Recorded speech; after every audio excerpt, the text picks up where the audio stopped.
They say command belongs to the loudest voice. They're wrong. It doesn't belong to the man who slams the door. It belongs to the one who doesn't flinch when it slams. Authority isn't volume. It's consequence. On warships, respect isn't given. It's earned in storms, in silence, and in the seconds before impact. He stormed onto my bridge demanding to know who captains this ship. Boots heavy, finger pointed, breath full of entitlement. He expected a man. A tall one. A loud one. A familiar one. He never expected someone sitting calm in the captain's chair, with hands steady on a ship trained to obey my voice alone. He expected compliance. He expected apology. He expected me to get up and move aside. He wasn't ready for me. I didn't stand. I didn't salute. I didn't even blink. I just said one sentence that hit harder than cannon fire. Rear Admiral, you just stepped onto my bridge without permission. And that's when everything changed.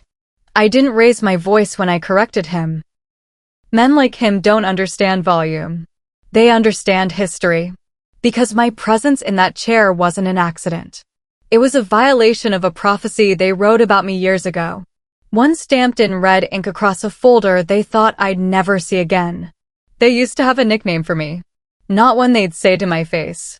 One they passed around in conference rooms and secure emails. Not command material. That's how it started. Not with failure. With paperwork. 1 year into my career, I exposed a supply chain officer for moving classified sonar data through unsecured channels. He was popular, decorated, politically protected, and twice my rank. They dragged me into a silent room with no windows, no witnesses. 3 senior officers sitting behind a metal table like judges ready to deliver a verdict. One of them slid a document toward me. Evaluation form. Boxes already checked. The ink wasn't even dry. Unfit to lead. Impulsive. Insubordinate. Not because I was wrong. Because I was right. I refused to sign. They didn't need my signature. They already had control of the narrative. A superior tried to make sure that above all things, I never wore the title captain. Never sat the chair I was sitting in when that Rear Admiral barged onto my bridge. Never gave an order that could echo beyond my name. They buried the truth under jargon and legalese. Words meant to suffocate potential without leaving fingerprints. Removed from the command roster. A simple sentence. Clean. Clinical. Lethal. They didn't drag me out in disgrace. They did something worse. They made sure no one would ever call me ma'am outside of courtesy. Never out of respect. Never out of trust. Back then, I remember standing in front of a mirror, still in uniform, a piece of paper in my hands that said I would never lead anyone ever. I looked at myself and thought, this is how they kill careers in silence. Not with trials. With boxes checked by the wrong men. That's the part no one knows when the Rear Admiral pointed his finger at me on my own bridge. How many fingers had pointed at me long before his? They thought I'd vanish quietly. Take a desk job. Fade into administrative shadows. Become the cautionary tale whispered to young officers when they felt too confident. But shadows are good training grounds. Silence makes you fluent in patience. Being underestimated is oxygen to anyone planning to rise where they are not invited. What they never considered is that you can't keep a woman from command if the ocean remembers her name. So I fought. Not loudly. Not publicly. Not the way they expected. I learned every system, every frequency, every emergency protocol until I could run a destroyer blindfolded. I requested the shifts no one wanted. Nights out on open sea where the bridge lights went low and the water turned black as diesel fuel. I studied sonar screens like scripture. I lived in comms channels until the static became a language. Skill is a tide. It rises quietly. Then one day, it is unavoidable. Years passed. Rank passed with them. And a new classification appeared next to my name. Reinstated. Command certified. Bridge qualified. They didn't want to give me the ship. They had to. Because the fleet keeps records. The ocean keeps score. And capability has a way of forcing respect where fear once sat. The Rear Admiral never read that part. Or maybe he did, but refused to believe it. That's why he stormed onto my bridge with confidence dripping out of his uniform like oil off steel. He thought he was walking into history as it used to be. Men in charge. Women in support. He didn't know the last page of the story had changed. He didn't know the woman sitting calm in the captain's chair once had her future signed away by people who didn't think she deserved to steer anything bigger than her own disappointment. He didn't know I was the one who clawed her way back from a sentence written on a form hidden deep in a filing cabinet no one expected to be opened again. And that's why when I spoke, when I told him he'd walked onto my bridge without permission, his breath caught in his throat. Not because of who I was. Because of everything they did to make sure I would never be here. That's the thing about command. It isn't given by men in rooms. It's earned in the dark before anyone is watching. And now he was watching. Everyone was. And I hadn't even gotten to the part where I told him my name. Years passed like waves rolling in without permission, each one sharpening the edge they tried to dull. 8 years. 10 commands. For deployments nobody volunteers for unless they're trying to prove a point. I didn't ask permission to return to the bridge. I earned it where no one could argue. Out in hostile waters, where reputation doesn't matter and skill is the only language anyone listens to. They sent me to the places where maps turn blank and radio signals die in static. Akrotiri. Hormuz. The bearing when ice cracks like rifle fire. Night operations where enemy vessels ran without lights and sonar gave you whispers instead of pictures. I made decisions in darkness that other officers needed daylight to consider. Some people rise through the ranks by knowing the right hands to shake. I rose by keeping my own steady when alarms went off and the deck shook under missile proximity. One night, 5 years in, they assigned me to a tactical simulator designed to break experienced captains under time pressure. Most officers fail in 6 minutes. I didn't blink for 37. They started whispering a different name in the hallways after that. Wraith. Because I showed up where radar said nothing was there. Because I slipped into positions no one predicted. Because my orders were clean and precise and never arrived where expected. It wasn't a nickname. It was recognition written in silence. They gave me command of a ship that wasn't supposed to be mine. A tactical destroyer built for rapid response interdiction. New hull. New weapons system. Crew vetted for discipline under pressure. The fleet called it Spearhead 09. The crew called it something else behind closed doors. The Ghost Bridge, because the captain's presence was always felt before it was seen. They notified me via encrypted message. Report to berth 12. Command briefing at 0600. No congratulations. No welcome. Command doesn't greet you. It watches you walk in and waits to see if you deserve to stay. When I put on that uniform for the first time, the stitched call sign over the breast pocket didn't say my name. It said Wraith. The day I stepped on board, junior officers looked up like someone had just walked out of a rumor. They'd heard the story. Everyone in the fleet had, in some form. The woman they tried to write off. The evaluation that said, not suitable for leadership. The warning buried in digital archives, removed from command considerations. But nobody repeated those old lines anymore. Not after the missions I'd flown. Not after the water I'd navigated alone. They rewrote my record because the sea rewrote me first. Operations briefings changed in tone. Men who once ignored my voice now waited for it. The tactical board felt different under my fingertips. Live data pouring in from radar, satellite, sonar buoys. A symphony of noise that made sense only to someone who lived in it long enough to hear patterns instead of chaos. I didn't just survive the decisions they tried to make about me. I outlived them. That's what command is. Not authority handed down. Authority earned up.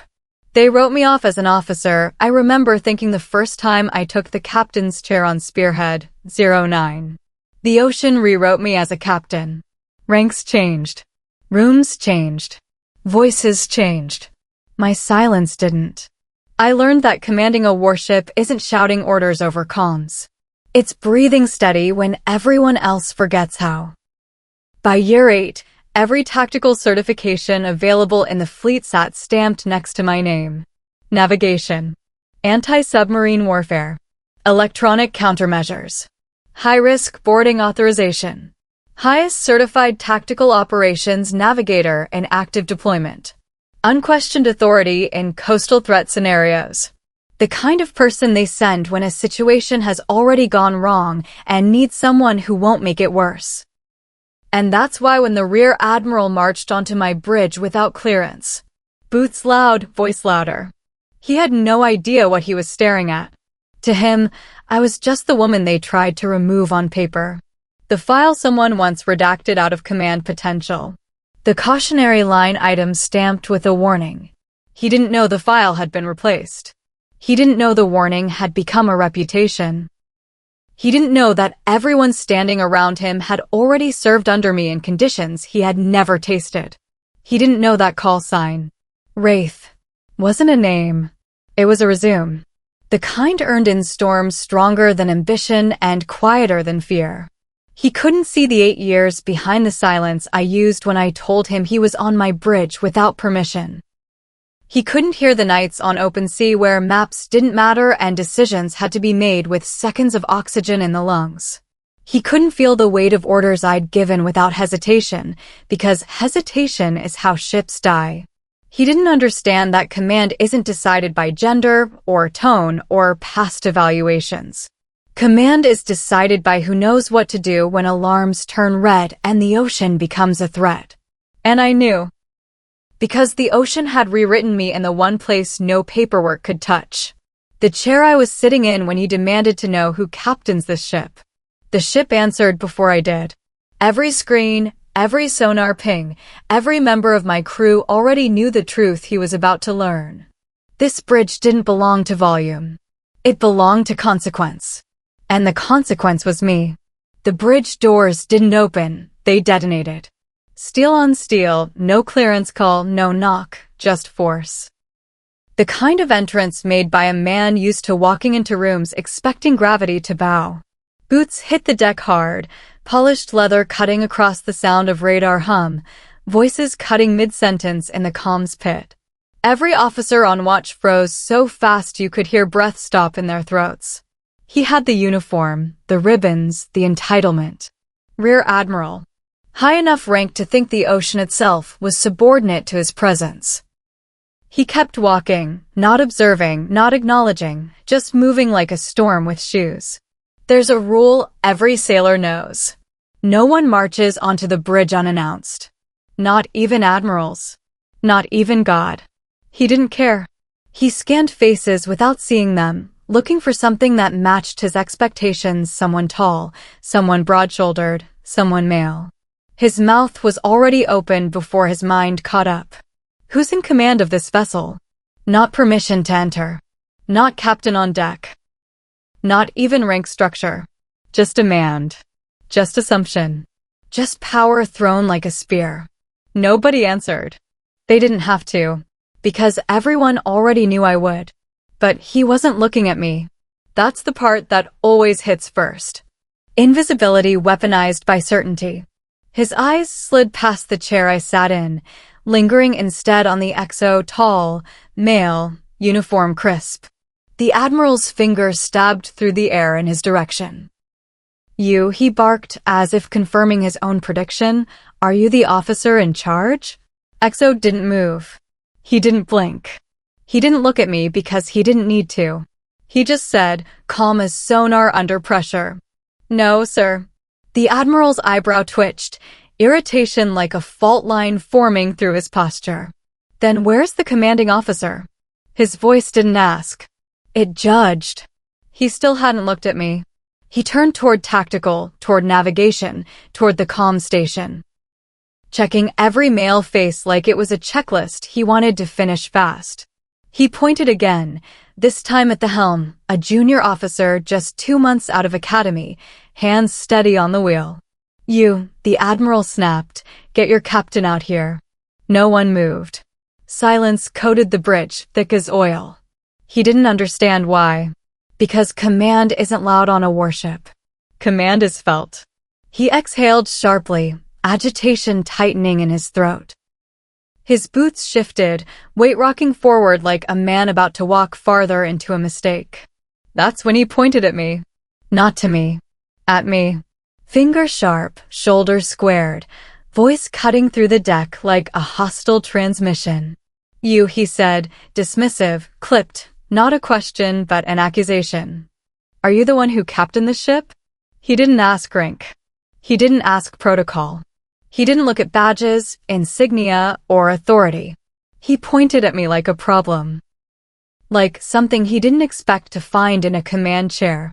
Not a captain. Just a disruption to the narrative he walked in with. The bridge felt it, the disrespect, the ignorance, the assumption. People didn't breathe. Not because of fear. Because of what came next. His tone didn't soften. It sharpened, a blade scraping arrogance into the room. Answer me, he demanded, hand still outstretched like command could be delivered by gesture. Who in the hell is in charge of this vessel? Crew eyes didn't move toward me. They were already on me. But he still wasn't looking. He kept his attention everywhere except the one place it belonged, the captain's chair. He was seconds away from learning the oldest truth on any naval vessel. You don't point on someone's bridge unless you're ready to lose something. I didn't speak yet. Not because I was afraid. Because silence is a weapon. The kind you draw slowly. The chair beneath me didn't shift. My hands didn't move. My breathing didn't change. No drama. No shock. Just consequence. He wasn't looking at me. But in a warship, rank doesn't need eye contact to exist. It's in posture. It's in control. It's in the air that thickens before someone realizes they just stepped into the wrong room with the wrong assumption. Boots. Steel. Silent crew. Radar hum. Rear Admiral, staring everywhere but the truth. He pointed again, closer now, like repetition would force reality to conform. That's when I spoke. Voice level, tone precise, no volume, no weakness. Rear Admiral, I said.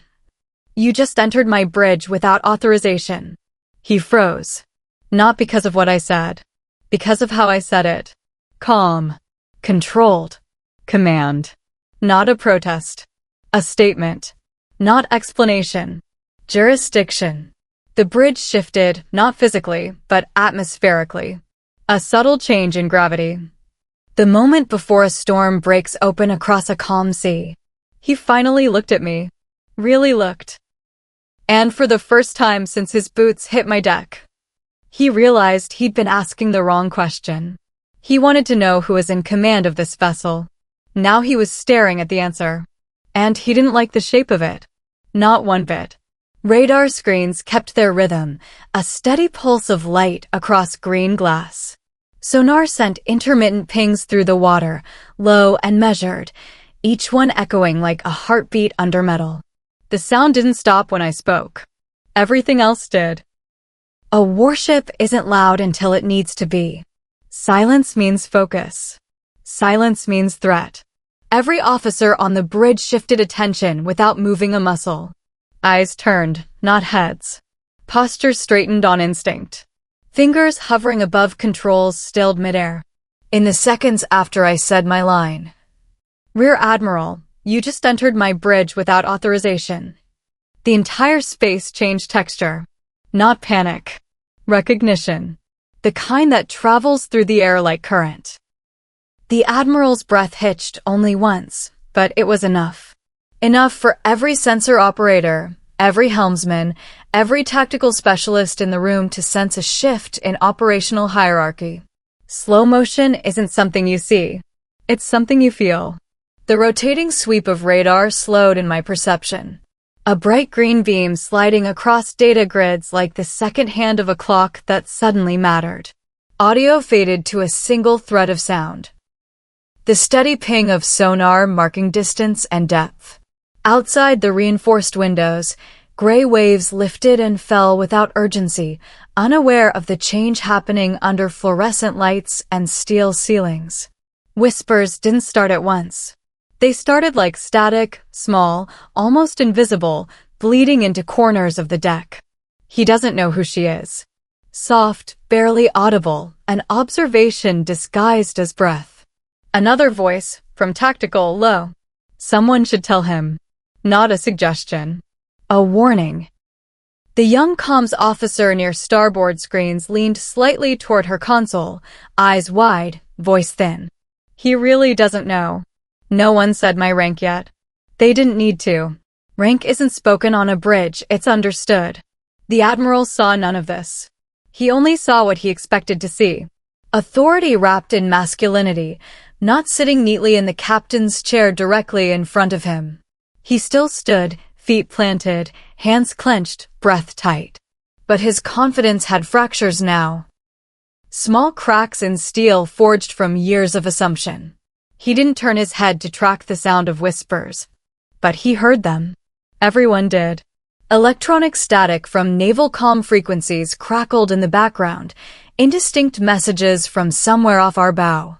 Navigation lights flickered against polished steel.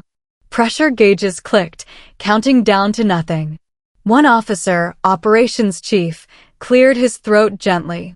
It sounded like distant artillery. Small, controlled, signaling the approach of something larger. Even the air conditioning vents seemed quieter, as though the ship was holding breath with the crew. There is a sound warships make when they wait. Not mechanical. Human. Muscle tension. Expectancy. Electrical systems running under restraint. The Admiral's eyes darted once to radar, then back to me, searching for some anchor in a situation already slipping through his grasp. He still hadn't asked my rank. He still hadn't looked at the insignia on my collar. He was investing in his own blindness, clinging to an idea of authority that didn't exist here. The bridge wasn't on his side. It belonged to command. And command didn't move. It sat in place. Hands steady on armrests. Eyes calm. Back straight. Breath controlled. The sound of my heartbeat slowed. Not racing. Slowing. Because adrenaline didn't run me. Discipline did. He didn't know who I was. That much was clear. He didn't know that this bridge ran like a weapon under my watch. That systems flowed through my orders like electrical current through copper. That every officer on this deck would react to my voice before they acknowledged his. He didn't know my call sign. The one stitched into black fabric over my heart. Wraith. Letter silent, but sharp enough to cut through reputation. Another whisper from sonar station. Oh, he's going to find out. Someone at NAV control breathed out a low, amused sound, quickly covered when the Admiral's gaze snapped toward it. His authority wasn't gone. It was shrinking, being reshaped by a truth he hadn't learned yet. The environment wasn't cinematic by accident. It was pressure. Pressure is sound. The hum of main power. The flick of stabilized bearings. The faint constant vibration of engines moving thousands of tons through water. People don't understand how ships speak. They think steel is silent. It isn't. A ship knows when command changes. When hierarchy shifts. When a voice enters that carries weight instead of noise. That's why the moment lingered. One breath too long. One silence too heavy. One heartbeat too loud. The Admiral finally looked down at my collar. Rank. Pinned, polished, unmoving. And everything in his expression changed. Not loudly. Not obviously.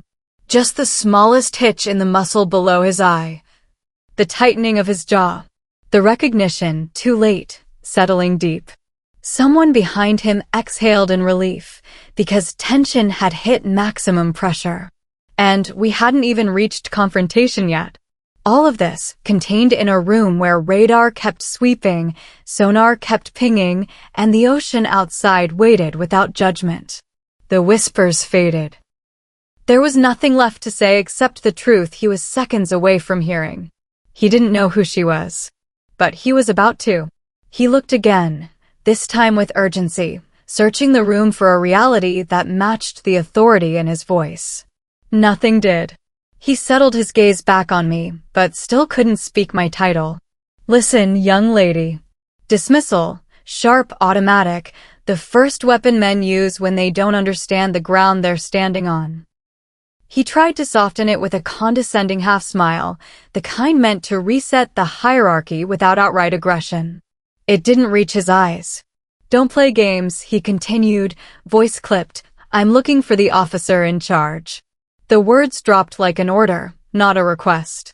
He gestured toward tactical, anywhere but me, impatience leaking into his stance. Get me the captain. Now. No one moved. Not a shift in posture.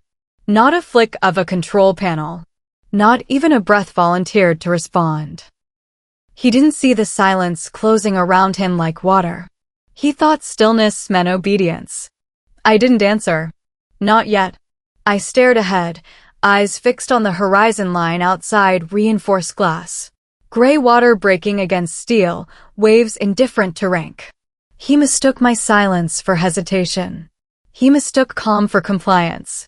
He mistook command for something that looked like him. He pointed again, finger rigid, voice raising a fraction. Do you hear me? I said, fetch the captain. Then I turned my head, slow enough to make him notice the movement, steady enough to make him feel the shift. My gaze locked on his, not confrontational, not emotional, just present. My voice didn't rise. Volume isn't power. Rear Admiral, I said. Everything in the room stilled. Even the radar sweep sounded slower. I am captain of this ship. He blinked once, confusion, then denial, whipping through his face. Before he could speak, I continued. Request you address me by rank. The line landed like metal hitting metal. Not loud. Final. The muscles in his jaw tried to form a response, but air got stuck in his throat. His hand, still half raised, trembled. It wasn't shaking from fear. Not yet. It was shaking from recalibration. He had built a picture in his mind before he walked through those doors. A picture that did not include a woman sitting in the command chair. His voice cut out mid-breath, like someone had pulled the plug on his certainty. A pin-drop silence spread across the deck, tight and absolute. Power changes rooms without moving furniture. It changes posture. It changes pulse. He opened his mouth, but nothing came out. Just a rasp of incomplete authority. He stared at the insignia on my collar now, the full weight of it finally registering. 3 silver stripes. Gold star above them. Command pin. Bridge qualification badge. Decorations stitched into black fabric. Everything he ignored before became undeniable now. He had walked on thinking he owned the air. Now the air was pushing back. Behind him, the Exos hands moved casually behind his back, interlacing at the wrist.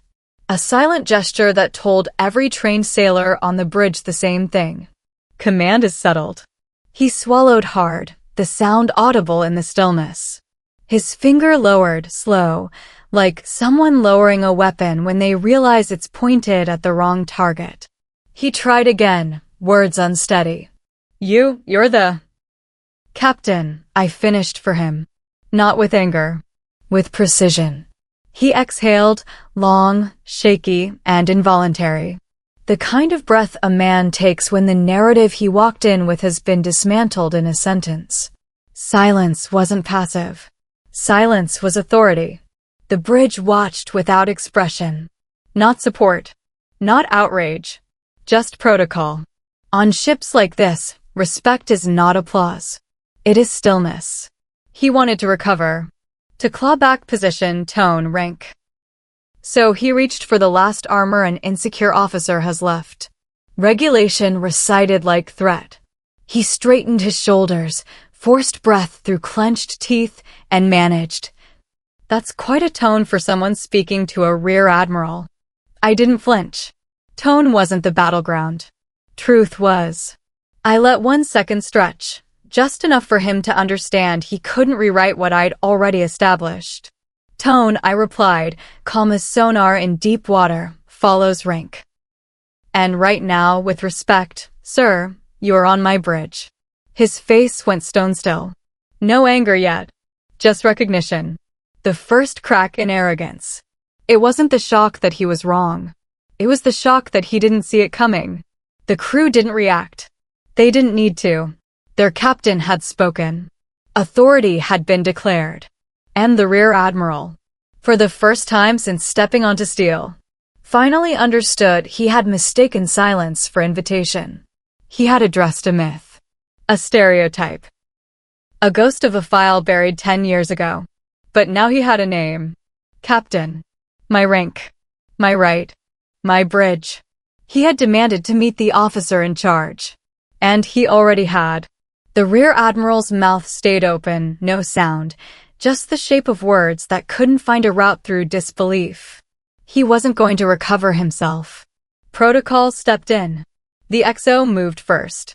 He didn't hurry. He didn't posture. He simply rose from his station, spine straight, hands clasped behind his back, and announced in a voice built for open sea orders. Attention on deck. Chairs scraped back. Boots hit steel. Every officer on the bridge rose automatically, not because the Admiral was present, but because the captain was being acknowledged. My title wasn't spoken with hesitation. It was spoken with structure. Captain, the XO continued, eyes fixed forward, Captain Wraith, commanding officer of the USS Spearhead, Tactical Response Destroyer, Fleet 9. The Admiral's pupils tightened at the name. Names carry records. Records carry consequences. He tried to look unaffected, tried to let his face freeze into some neutral shape, but command recognition hits deeper than ego can hide. The comms officer, seated near encrypted channels, pulled up a document without being asked. Her voice was steady, practiced, monotone, the way sailors read truth that cannot be argued with. Service record confirms, she began. First woman to command a tactical response destroyer. The Admiral blinked. Slow. Hard. Logged more sea combat hours than any captain in the fleet. He shifted his feet, boots scraping a fraction across steel decking. Graduated top of Naval War College. A muscle flickered in his jaw, reflexive. Academia is one language senior officers still respect. The comms officer didn't stop. Decorated for stopping a piracy standoff without a single casualty. 1, 2, 3. 4 breaths in the room changed tone all at once.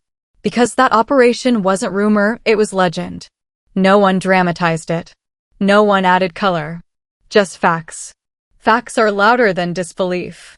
The Admiral looked at me now, but differently, not with resistance, not with dismissal, but with the dawning calculation of a man realizing he just challenged someone who outranks him in experience, not rank numbers. The ops chief stepped forward slightly, tapping a key on a tactical pad. And she holds the Navy Commendation Medal, he added, for extreme decision-making under threat of international escalation. That one landed heavy. That's the citation officers read twice when it appears on a file. The Admiral swallowed a visible, reluctant concession as his own brain made room for information he wished he didn't need. Authority validation doesn't scream. It recites. One of my junior helmsmen, barely 23, spoke without raising his head from the wheel. She's also the one who rode out the Blackwater storm. Not official. Not in any report. Not on paper. But every sailor on the bridge breathed slightly deeper when he said it. Stories live where citations end. No drama. Just respect wrapped in understatement.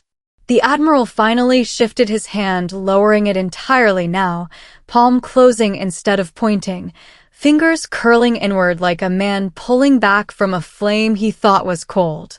He didn't apologize. Not yet. He recalibrated.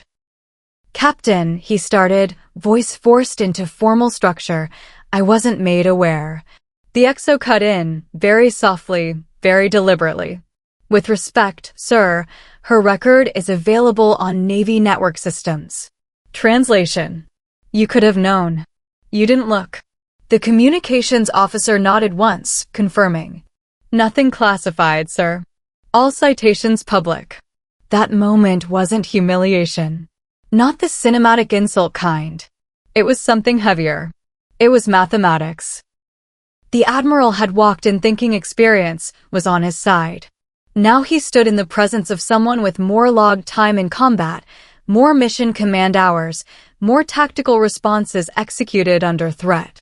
Rank is stripes on his shoulder. Experience is scars on the mind. He wasn't just wrong. He was beneath her rank in the only measurement that matters on a warship. Competence under fire. A silence settled, not awkward, not tense. Correct. Navigation screens returned to quiet motion. Sonar pings resumed their cadence.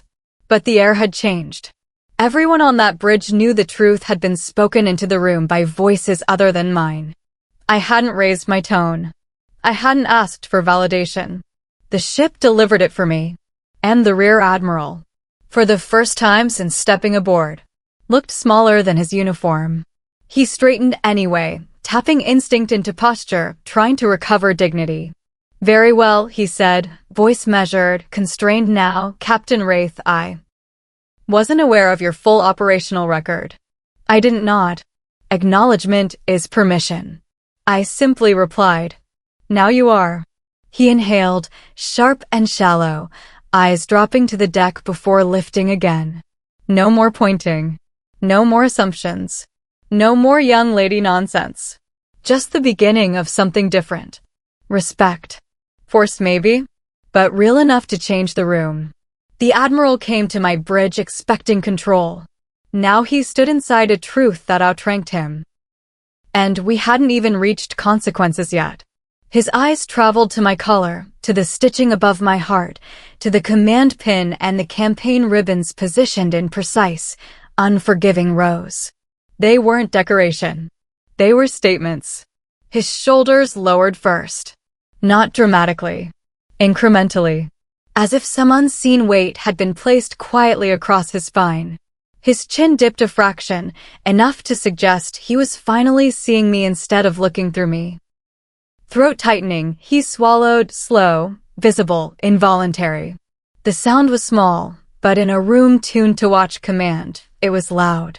He glanced left, to the XO. Right, to tactical. Across to helm. Everywhere except directly at me. He was checking for allies. Checking for witnesses. Checking for confirmation that his expectation no longer matched reality. He found none. Every officer on that bridge had already settled back into readiness posture. Chin forward, shoulders back, feet flat, waiting for my next order, not his. Recognition wasn't shouted into this moment. It arrived in silence. I didn't move. Command doesn't lean forward. Command makes gravity do the leaning. He tried to speak, mouth opening just an inch. Breath pulled, but words didn't follow. Authority failure looks like that. Not collapse. Malfunction. Another inhale. He adjusted his stance, feet slightly apart now, a posture he hadn't entered with. Boots grounded, no longer charging. No ego, he murmured, the phrase unintentional, under his breath, meant for himself, not for anyone else. He was recalibrating vocabulary mid-thought. He lifted his hand, no longer pointing, no longer accusing. A half gesture, halted midway, then lowered again. His voice when it returned was smaller. Measured. Tactical. Permission to. He paused, jaw tightening around the change in language. He tried again. Permission to enter your bridge, Captain. The word "your" landed with weight. My bridge. Not the Navy's. Not his. Not the abstract concept of rank. Ownership defined through earned recognition. He shifted his shoulders back, not rising in dominance, but settling into formality. Hands moved behind his back, the correct position this time, not the entitled stance he wore on arrival. No yelling. No posturing. No forced authority. Just protocol. He stood there, waiting, not accustomed to waiting. Everyone saw the difference. Not the spectacle, the subtlety. He had walked in with confidence like a weapon. Now he spoke like a man realizing he wasn't handling the weapon, he was standing in front of one. The bridge stayed silent, not frozen, not tense, just aligned. I could feel every officer commit the moment to memory. Respect on a warship doesn't arrive with applause. It arrives when power corrects itself without instruction. His eyes flicked once more to my insignia, then to the people around me. And he saw it. Not a single officer looked uncertain. Not one flinched. Not one waited for him to take control. They already had a captain.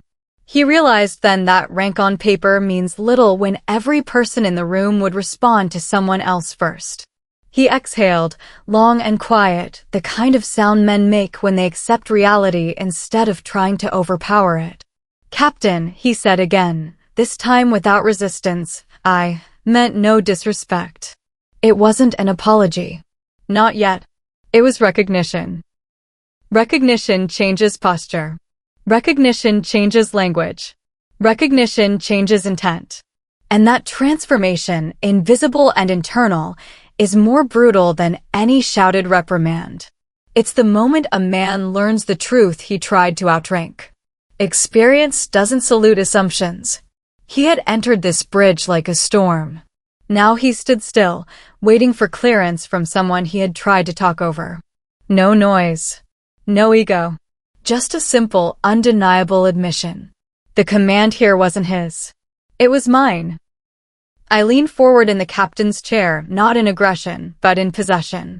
The leather underneath me didn't creak. It accepted. It recognized weight and ownership. Radar lights slid across my face in steady sweeps of green illumination, painting my eyes in pulses of data and depth. Outside the reinforced windows, the horizon was a straight, unforgiving line, gray water meeting gray sky. No drama, no apology, just direction. I didn't look at the Rear Admiral when I gave the order. Command doesn't perform. It operates. "Helm," I said, voice calm, precise, final. "Steady course. Tactical control is mine." No hesitation. No check-in. No second voice. The helmsman's hands tightened on the wheel, knuckles pale, not from fear, but from discipline. "Aye, Captain." It sounded unanimous, even though it came from one voice, because everyone on that bridge echoed it in posture. The XO repeated the confirmation without needing instruction, his tone steady as the sea at dawn.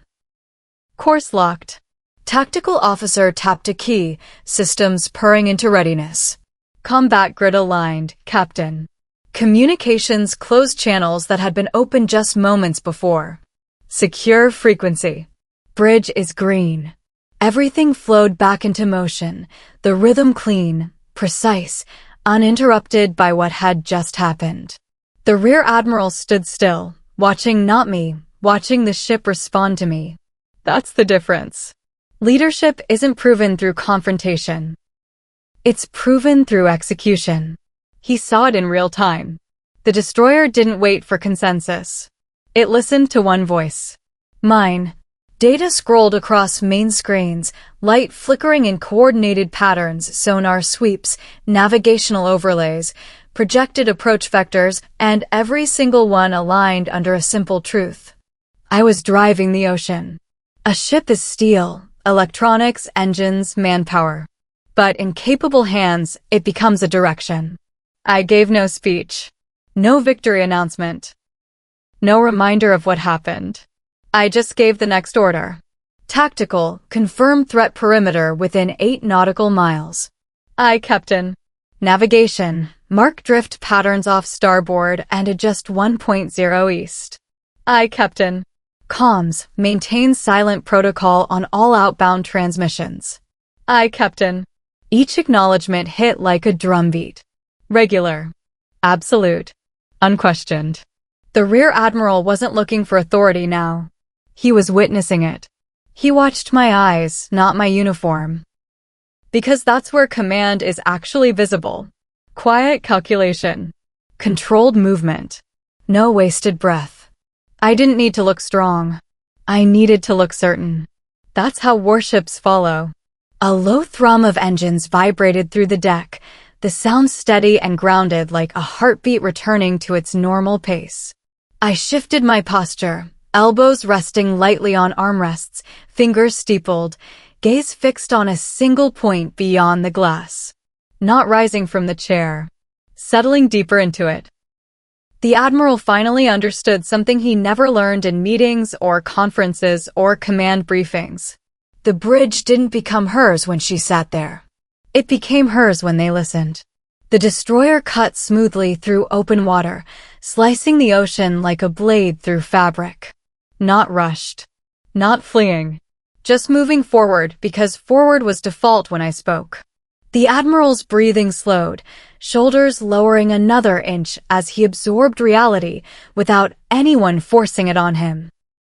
He had walked in expecting position to define power.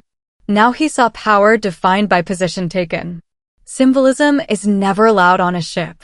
It's found in motion. Rising doesn't always mean leaving. Sometimes it means holding ground so firmly that the world is the only thing that moves. I leaned back slowly, letting one last command close the moment. Maintain heading. Prepare to enter operational quiet. The XO responded. Aye, Captain. Quiet ready. Radars dimmed 1 degree to reduce bridge glare. Screens softened. Atmosphere settled. The ocean ahead stretched open, endless, unbothered by hierarchy or ego. And the Rear Admiral, once loud, once certain, once pointed, stood silent and watched a warship answer the only voice that mattered. Not escaping. Not retreating. Ascending. In control. On course.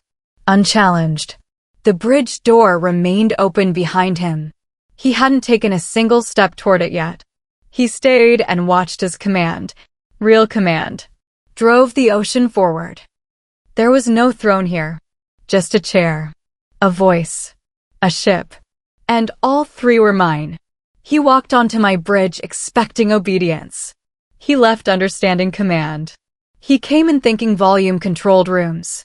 He walked out knowing control comes from the calmest voice. He didn't learn respect from the record they read. He learned it watching a warship answer a name he once tried to ignore. That was the difference. He arrived believing position was power. He left realizing execution is power. Men like him build careers thinking they steer destiny. But the ocean knows better. The ocean remembers who earned it. I didn't raise my voice. I didn't prove anything. Command doesn't prove, it functions. He stood there long enough to see the truth settle. Leadership isn't given in conference rooms. It's claimed on decks where radar hums and every second matters. He never apologized. He didn't need to. Recognition was enough. Recognition is permanent. He had expected to face weakness. He found precision. He had expected defensiveness. He found direction. He found a ship that moved when I spoke. A crew that rose when I stood. A horizon that shifted under my orders, not his. No confrontation. No victory lap. Just the simple reality of a captain in command of her element. He left knowing something he never thought he'd need to understand. Respect doesn't bow to rank. It bows to competence. He stepped through the same doors he burst through. Quieter this time. Measured. Present. Not diminished. Just corrected. And the bridge returned to routine, voices steady, instruments glowing, the ocean rolling beneath steel like nothing had changed. But something had. Something fundamental. A truth had been spoken in silence and witnessed in execution. He came expecting someone to move aside. He discovered someone who would never need to. That's the story. That's the moment. That's the lesson every sailor learns eventually. Command isn't claimed by entry. Command is proven by presence. If this story hit you with that feeling, the one where justice arrives not with shouting, but with certainty. Like, comment, and subscribe for more real military comeback stories.